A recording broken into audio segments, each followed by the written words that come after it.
Good morning, beautiful people. This is Marie Merle with House of Kellen, also known as a spiritual geek. And today's topic is people's second least favorite topic when it comes to talking about healing and talking about our journey spiritually.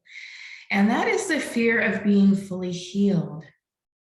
And this is something that you need to kind of sit with for many people, because the answer to why would I be afraid of being fully healed is one that many people naturally resist. People don't always like looking at this question, and that's okay.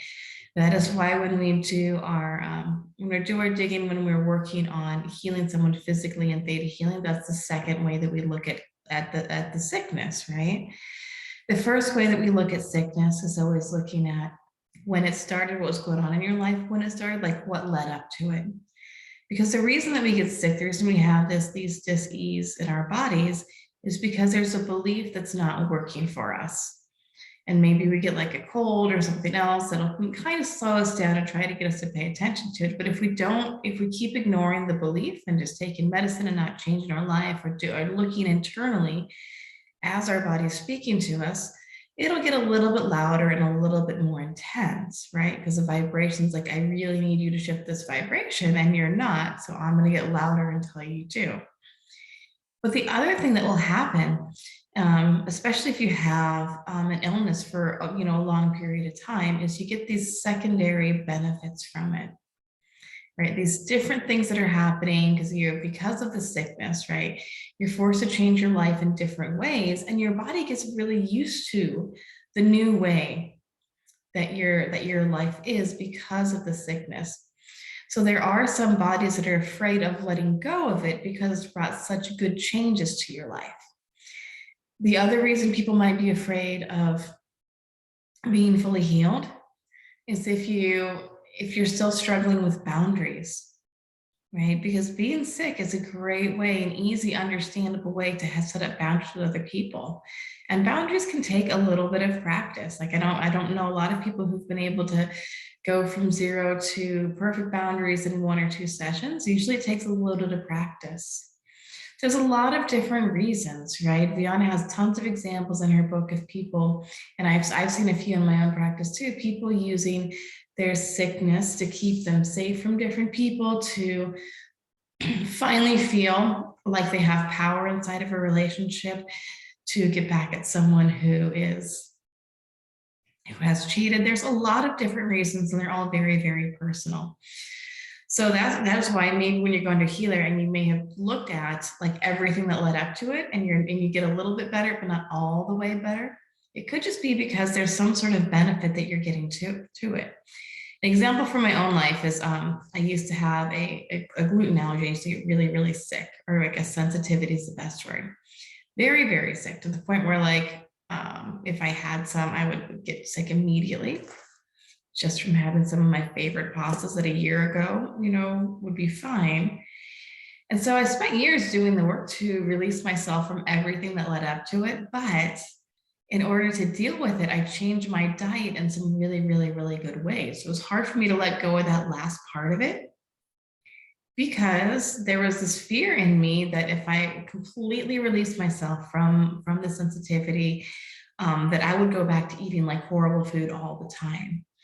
So on a sort of conscious level, I kept the sensitivity in order to keep myself on track and learn how to eat the foods that were really right for my body. And that's a pretty simple example, but there's all sorts of reasons why we do this to ourselves. So in your journal, we're actually going to have you think, right? We're going to do some different questions. And you want to be really relaxed when you do this, because you want to get down into what's this thing at the very bottom of it. So the questions you want to ask yourself is, so I want you to relax, take a few deep breaths in before you start journaling, and really tap into, so if I were to be fully healed tomorrow, how would my life look different, right? What would change about it? And see what's there, right? So see how your life would change, see what would be different about you, and then also look at what would people expect of you if you were to be fully healed tomorrow. So if you were to be fully healed, would there be a surge in people asking you to do things? Is there a fear that's going to cross your boundaries? And the next thing is like, how would your identity change? Would you still know who you are if you were to completely let go of all of your sickness? Right? Because there is a thing that we do when we're working spiritually, when we're working through different things. This kind of taps into it too.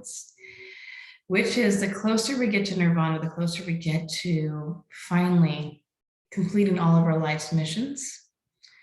There's a little bit of a pullback that our body will do. And I've seen it in so many people. Like some people come to their first ThetaHealing class, and it's the first time they've experienced this kind of magic, this kind of unconditional love, and it feels like a lot for them. And so they'll get sick afterwards. There'll be a little bit of a pullback, right? Just like there's some people, the first time they really connect to the creator, there's this feeling of, oh my gosh, this is too much for my body. I'm going to leave too soon. I need to ground myself with sickness, right? So I also want you to look at too, are you keeping yourself sick because of a feeling of being unworthy of being that close to God or that perfect, right? So just play with these things in your mind, see if any of this is coming up for you, because I know we also talked tangentially about this when we were dealing with virtues. But in the back of our brain, the hidden parts of our subconscious, we have very, very interesting reasons for doing the things that we do. That's what I invite you to do today, is to take a look at, if you were completely happy every day, what would change in your life? Like, what's the worst thing that could happen if you're happy all the time? And see what kind of answers you get, not from your heart, not from your head, from that tiny part of your brain way in the back that sometimes whispers to you, it's not right for you to be happy, right? All those different things. Because even though they're just a whisper, those tiny little fears are really much louder than you think. All right, beautiful souls. So please have a good day journaling. I hope you have an amazing Monday. And we'll be talking tomorrow about making our dreams a little bigger and what it feels to expand into more happiness.